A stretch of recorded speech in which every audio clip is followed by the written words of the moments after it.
what is the difference between the Jeff Bezoses, the Elon Musks, and like Alex Hormozis or whoever it is, who seem to have continually surpassed and overcome insurmountable challenges and seem to have like this superhuman ability to overcome challenges and continue to be successful. Like what is the difference between them and you, who seems to like gets derailed after a sales call that didn't go the way you want to, or someone who comes in your office and, something minor's happened and yet it's the end of the world. Yeah, exactly. So guess what? Today we are going to dive into what is the difference between them and you. And more importantly, can you achieve that superhuman ability, or is it out of your reach forever? The neuroscience and everything is going to weigh in. Welcome back to another episode of BizMeds. We are your hosts and neuroscience business coaches. My name is Saad. And my name is Darius, and we're here to give you the minimum effective dose to scale your business. Spend less time on things that don't matter and more things on the time that are holding you back, and that allow you to scale your business by scaling your biology. So with that, we're going to dive into what is the superhuman skill? What is the difference between those guys that seem to be, so much further ahead, who seem to handle the biggest challenges and setbacks and overcome so much adversity. And yet, we in our kind of humble places seem to get derailed much more often. And is there really any difference between them? And is it really a superhuman ability? Are they just wired differently? Mm-hmm. We're going to dive into that today because I think it's a really important thing to talk about and unravel. And what does that really say? And dispel the myth around it. Yeah, perfect.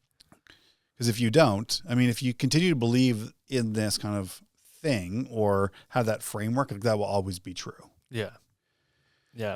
In the past few episodes, we've talked about how, people have the idea of manifestation and what that works and how that works. And then in our last episode, we were talking about how to continuously build motivation and stay out of the mental traps. And I think this podcast will be perfectly tying all of that together to help, dispel those beliefs and help you understand what you need to focus on and which areas are going to help you get to the stage that the Alex Hormozis, the Elon Musks, and Jeff Bezos. Yeah. All of those things. We've talked about it. So what is that what is that superhuman skill? What are you actually talking about? And it's been called different things, right? So like it might be called tenacity. So they're really tenacious, or they just don't ever seem to give up. It might be perseverance. They just seem to continue on no matter what. Yeah. What do you like to call it, Darius? What do we call it? Yeah. I think as we've really kind of wrapped ourselves in more of the neuroscience and things like that, it's to me, it's more adequately described as grit. Mm-hmm. Right. And a lot of things, like a lot of the,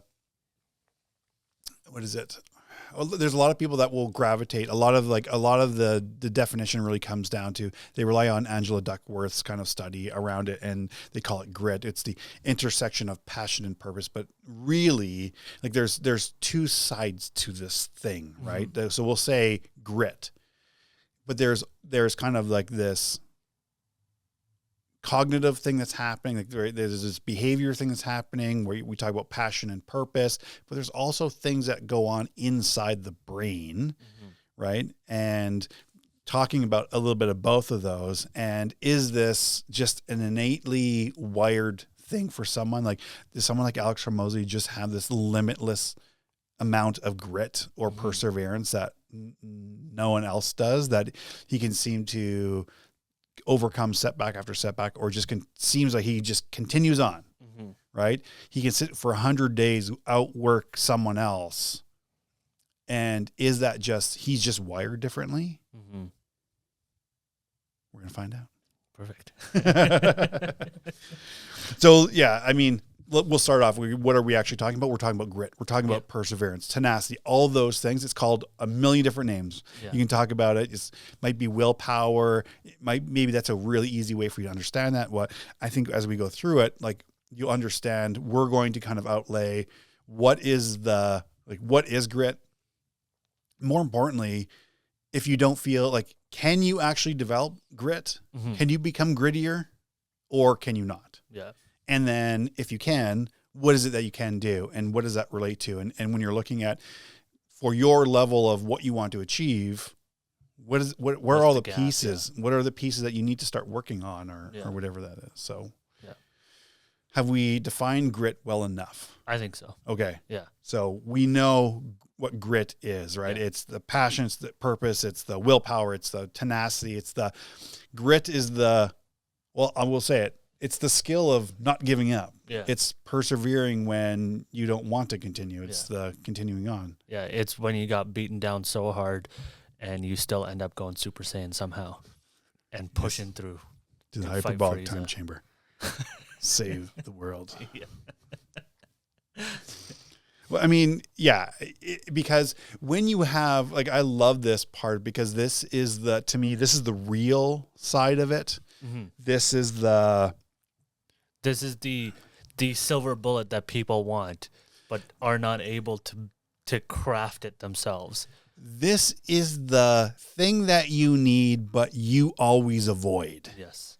Right? Because you get derailed with so many other things. You get caught up in a thought trap, right? A mental model trap. You get caught up in things, or it gets hard, and that's when it gets real.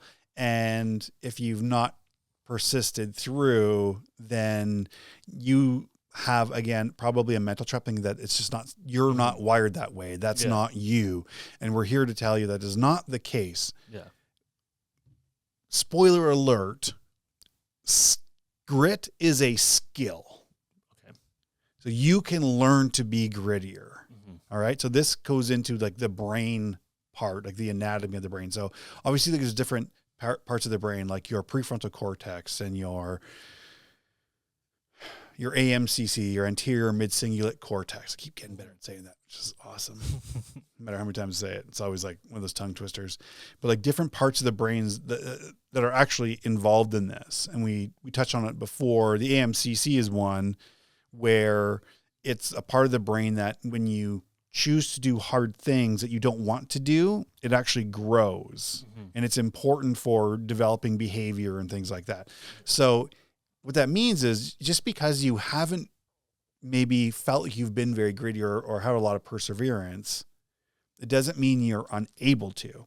And when you compare yourself to someone like an Alex Hormozi or an Elon Musk or whoever you want, right? You're seeing the outcome of years and years and many, many times where they have built that skill. Mm-hmm. And so it's easy to have a thought trap of, oh, well, that must be easy for them because they just have more. And it's a good way to justify yourself out of it or just convince yourself that you're not capable. Yeah. And it's not that you're not capable. It's for whatever reason, you haven't been put in that position to be challenged at or not willing to challenge yourself or whatever I've always taken the easy way out or whatever it is. But that does not define you. Yeah. Right? In all of these things, like you have all of this ability already. Like you're not lacking anything. Yeah. You're not lacking some magical ability to become grittier. Yeah. You already possess it. It just means that you haven't exercised it enough. Yeah. Or had the awareness that you already possess, because you're always chasing the next thing that's going to fix the thing that you think you have, and you already possess the things. Yeah. You possess the ability to be gritty. You possess the ability to be successful. You possess the ability to do all these things. Yeah. But you've convinced yourself, or you've been convinced that you don't. Yeah. Yeah. Yeah, we've used this example only like maybe once before. Like when you go to the gym, you don't start curling the 100-pound weights. you start slowly, grow, build your muscles. So similarly with your AMCC, you with that, you start off small. Like your perseverance or your ability is not going to be as high as it will, say, day 100 or day 200. Where you've exercised that ability. You've now grown. Exactly. Yeah. And in my mind, like, just because I grew up a video gamer, I've played a lot of video games in my life, and like same thing with the Dragon Ball Z references. Like everything you have to build and put experience towards.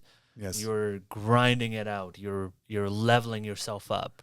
And if 5 people start at the same line, but you have been at the gym every single day, grinding it out, building your AMCC, and week 2 comes around, you're just naturally going to be able to take on the next level, while everybody else who's only been going once a week is going to be further behind, and they're going to see you as the Alex Hormozi or the Jeff Bezos and the Elon Musks. Life is full of examples that show this to be true. Yes. Like the examples are everywhere, like whether it's the gym, whether it's, an actual business situation or whatever it is, profession, like whether it's a hobby, like you ride a motorcycle or you acquire a skill, or like the proof is all around us. But we get caught in the thinking fallacies, the thinking traps that continue, that we now aren't dealing in reality. We'd like to convince ourselves that somehow this is not true, or there's just some other way, and there's no other way.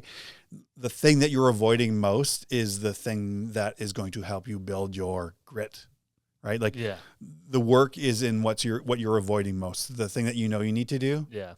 And so maybe that is for you as a business owner saying, oh, well, I know I need to stop scrolling social media so much during the day. Yeah. Get a control of my thoughts and my desires. Yeah. Yeah. Which would be a part of kind of exercising some willpower, which is one area of grit, one of the 6 kind of like key areas of developing grit. But doing that starts to help build the skill of grit. Yeah. And the thing is like you don't ever just suddenly have this magical skill of grit. You have to grow it. You have to develop it. And it's like anything. It's like, you get frustrated because the business isn't growing enough, but it's like, okay, but there's things in there that you have to learn. And if you have this unrealistic expectation, well, you're in this expectation gap. It makes it harder to control your thoughts and be okay with that and understand, because we get so much immediate gratification in other areas, it is very hard then to feel very uncomfortable when you aren't getting the immediate gratification of what feels like a lot of effort being put into this thing. Yeah. Yeah. So with that, I mean, like there's, 6 different areas of grit ultimately. And like everything kind of filters into one of those, and we'll just break those down just so you're aware. But the key remains that grit in and of itself is not some superhuman, like unattainable skill. It is attainable. And this goes back to one thing a mentor told me. He said, Darius, when was the best time to plant a tree? Well, 40 years ago. Yeah. Great. If I'd planted a tree 40 years ago, I'd have a nice big tree. He's like, well, when's the second best time to plant a tree? Today. Yes. Today. Today. Because you can start today. And maybe your tree won't be as big in the next few years, but it will be better than not. Yeah. So we'll dive into a little bit of the grit. We kind of touched it a little bit, like we talked about maybe willpower, right? If you need to exercise that. But that's like, that falls into the grit to persevere. Yeah. We talk about perseverance. Yeah. And that's that whole part of, some of that's mindset. Some of that's like aligning your passion and things like that. Really important. Yeah. Maybe we'll just cover them and then we can kind of like, if you want to go back and poke at them, we can, right? And there's the grit to the grit to control your thoughts, which is the self-talk, the gratitude, mindfulness. I know some of that sounds like very frou-frou. We talk about the manifestation thing.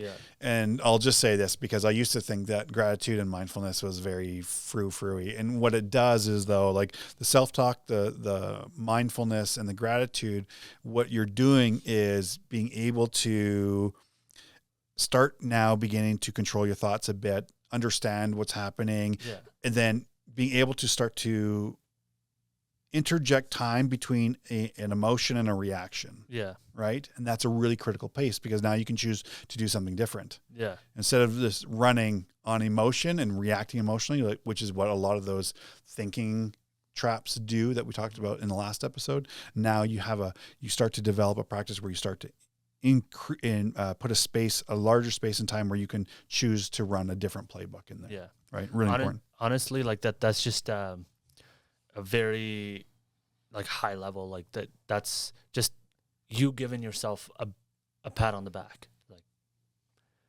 just saying that, hey, you did a good job, keep going, reminding yourself that, hey, you're great, you did your best, you just have to do better next time. Yeah, it's part of the accepting of what reality is. Yeah. Right. And then, okay, cool. Now, what is the reality?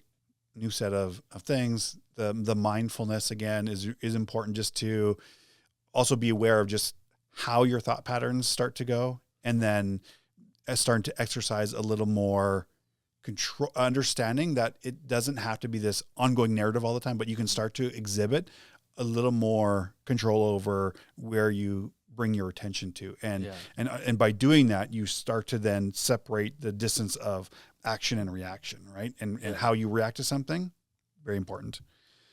There's the grit to master fear.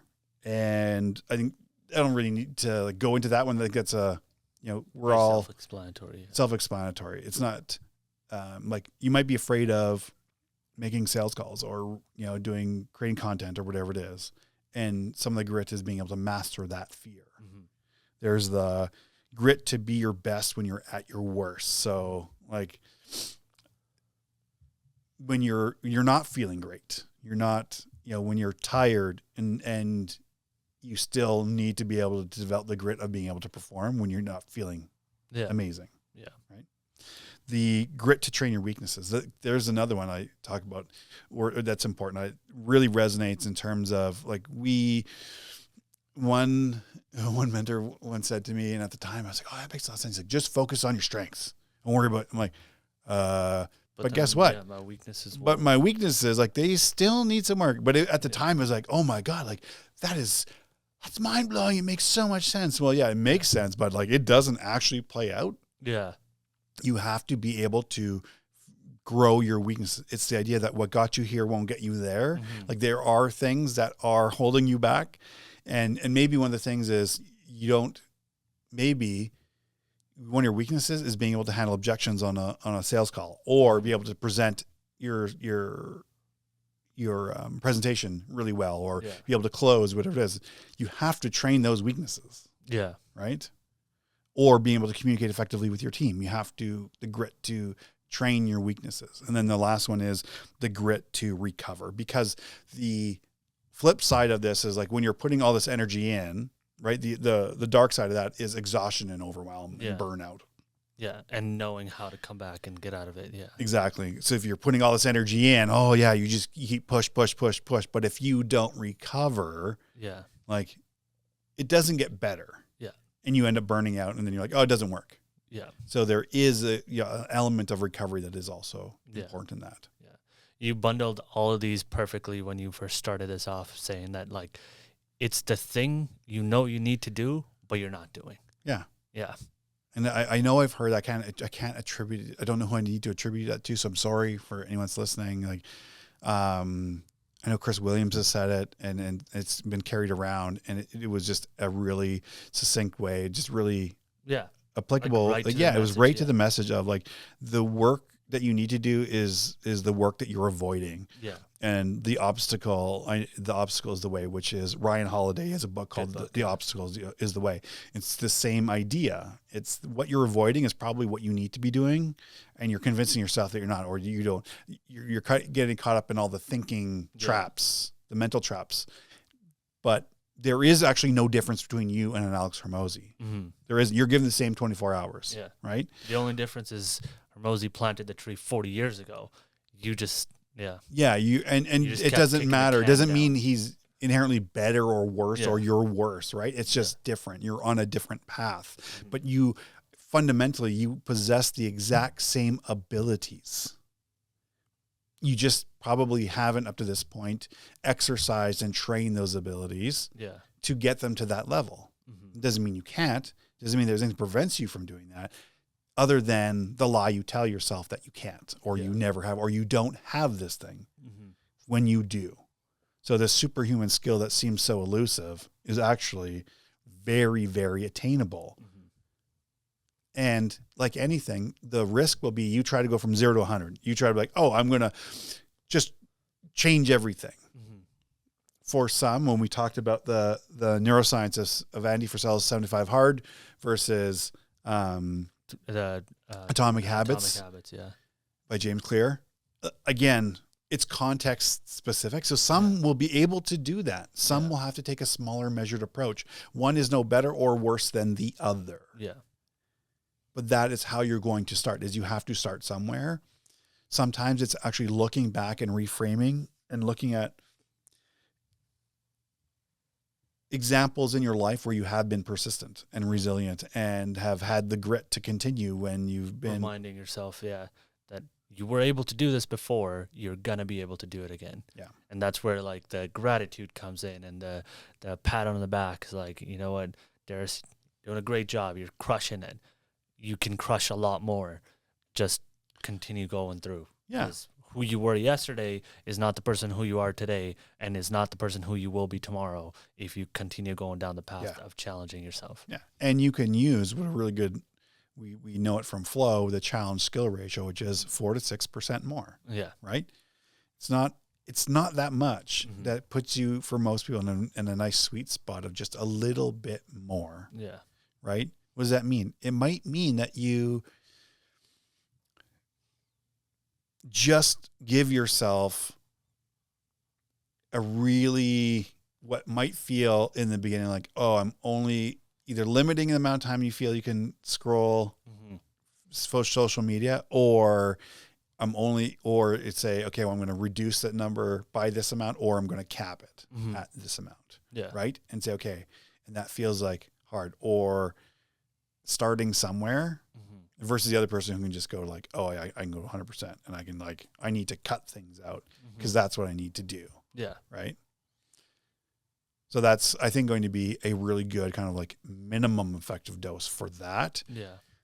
Because it is context. So unless we're here at kind of like, this is where the coaching relationship is really important, because now we can dial that in really much more effectively. Yeah. Because we're able to ask more contextual questions around what's happening, what's going on. Okay. Dissect, use the model that we talked about in the last episode to say, okay, like, where do we need to challenge the beliefs? Where do we need to instill a new set of belief patterns there? Yeah. Or where do we need to kind of like, hey, adjust the challenge skill ratio a little bit? Or where are you, what other thinking patterns are you getting caught up in, and dissecting those, right? Because right now you're going to take this and you have to kind of dissect it on your own. And maybe you're not going to be as forthcoming with yourself as you really should be. Yeah, exactly. Yeah. So we'll give, like, this is as good as we can give you for the moment. Yeah. Unless you want help with that. One-on-one coaching. Yeah. Yeah. Unless you want direct assistance with that, in which case you can reach out to us, and we're more than glad to see if that's a fit, but regardless. Yeah.